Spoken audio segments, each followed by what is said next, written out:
अशा ठिकाणी सैफनसाहेब सगरी यांचा एक घर पण आहे, अजून रेडीमेडचा त्यांचा कारखाना आहे छोटासा. त्यामध्ये आपला संसार करून उपजीविका करत होते. परंतु आज अचानक आग लागली. कशामुळे लागली अजून हे निश्चित झालेलं नाही आहे, पण आग लावून मोठ्या प्रमाणात नुकसान झालेलं आहे त्यांचा. सर्व माल जळलेला आहे. त्यासाठी अग्निशमनाच्या गाड्या आल्यात. आता आग ज्याचं काम चालू आहे.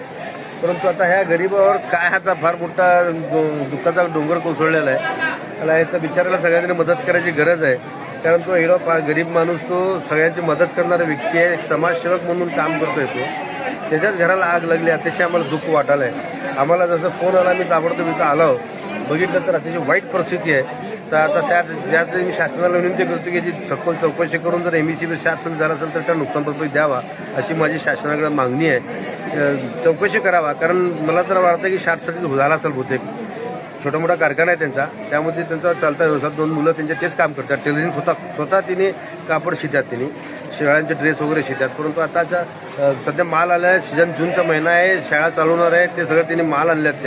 ते माल जळून खाक झालेला आहे. यासाठी मी विनंती करतो शासनाला की जे चौकशी करून ह्याला काहीतरी काय मदत मिळून द्यावी, एवढी माझी अपेक्षा आहे.